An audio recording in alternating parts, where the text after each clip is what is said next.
Welcome everybody. We're at the tail end of a class at the Iron Crane Dojo, and I'm here with my colleague and associate, Sensei Chris Hentis, and also with Sensei John Jensen, who's visiting us from the Sampai Kempo School in Bremerton, Washington.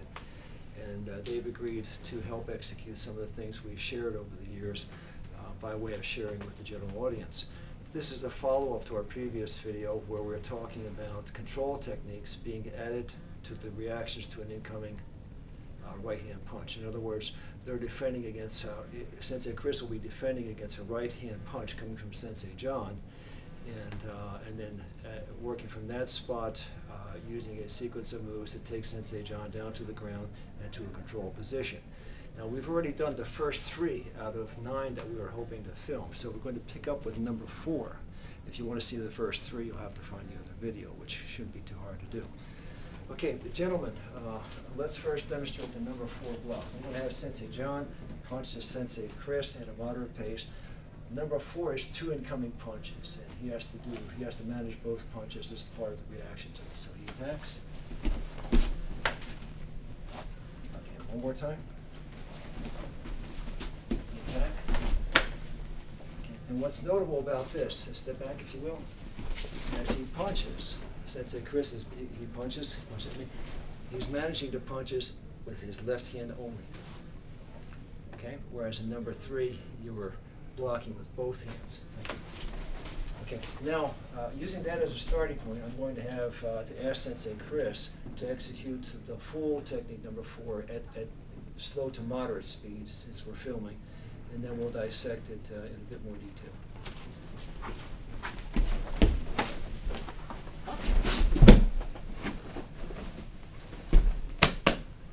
Okay.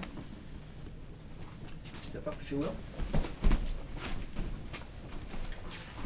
And let's take another view of that. I'm going to ask the cameraman to step over here to take an opposite side view if you will. And attack once again, sir.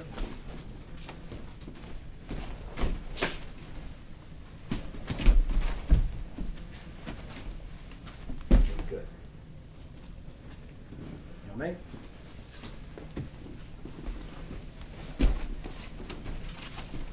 Okay, now this is pretty clear in the execution of this that the control is an attack against Sensei John's balance, and using an off-balancing technique, essentially corkscrewing Sensei John into the ground, at which point Sensei Chris swings his right leg over Sensei John's right arm and gains control of Sensei John on the ground, and then executes downward leverage into his upper back and neck.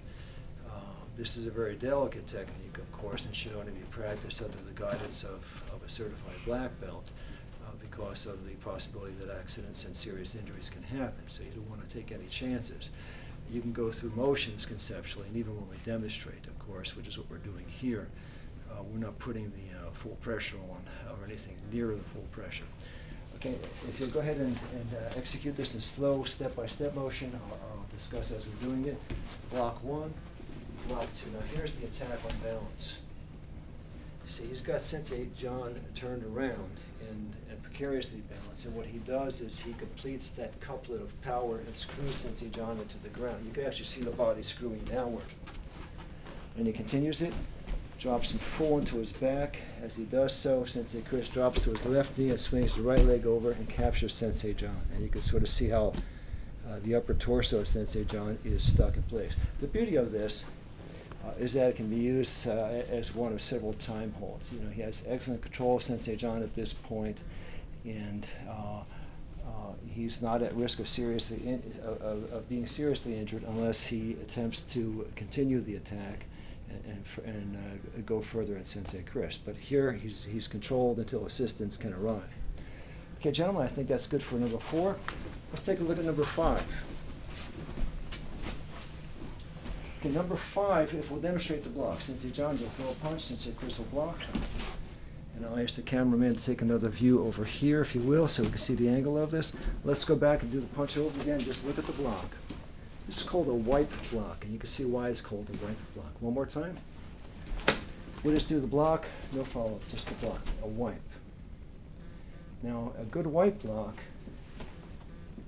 does impact the attacker's balance. So go back through the punch once again. Watch what happens to Sensei John as contact is made.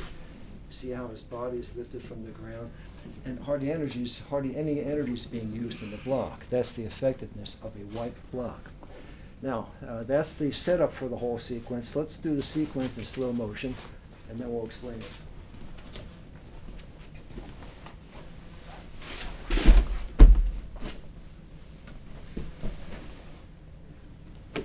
Okay, now may stand up if you will. So the punch comes in. This is a very quick takedown. The punch comes in, sweeps over the top. This is a crane technique at this point. Does a quick throw, positions the attacker's body immediately to the front, where he sets up a control technique, very similar to the locks that we were using in numbers 2 and number 3, except this is opposite hand, I believe. And there's different things Sensei Chris can do. He can, leverage into the neck. He can leverage the arm and the shoulder. Again, it's what is it that you want to do? Can people get out of these control techniques? Yes, of course. Anybody can do anything at the right point in time if the right circumstances allow.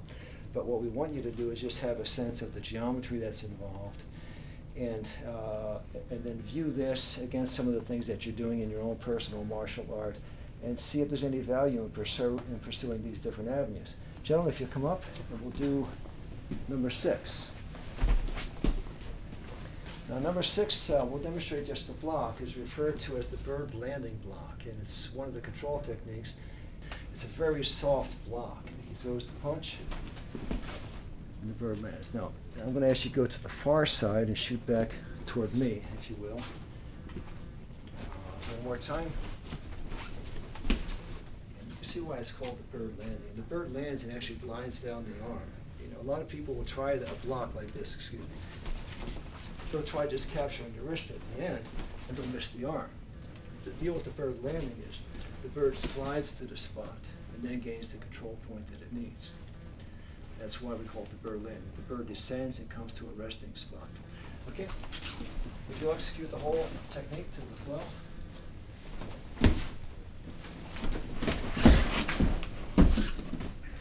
Okay, good. Now come on up, gentlemen, one more time.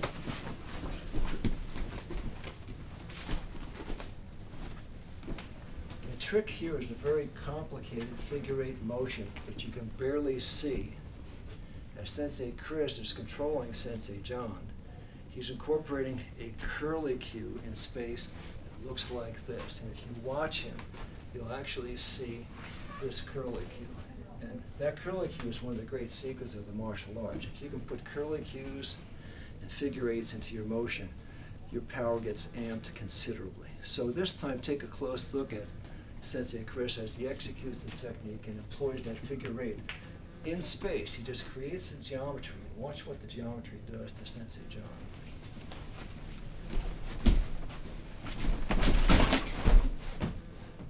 Okay, now the ending point here is a downward pressure arm lock. It's a pretty high leverage position. The import of this is that it's not a time control technique. You either have to execute your follow-up strike immediately, or you have to do whatever you're going to do to that joint or that wrist, because if you don't, it'll only be a matter of a few seconds before the initial attacker will find a way out of this. Okay? But as a quick surprise move, no one ever expects it, and it works beautifully. And you do have an opportunity of a second or two to really neutralize the attack, and that's its great advantage. One more time, and then we'll wrap up this segment.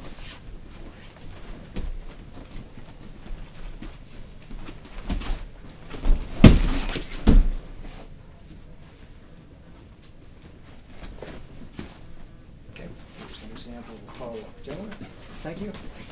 Now, as always, we appreciate your sharing this time with us, and we're glad to show what we know, and essentially what we're doing is just recreating our evolution in the martial arts and documenting it for those who follow us. But thanks for visiting, and hope to see you down the line.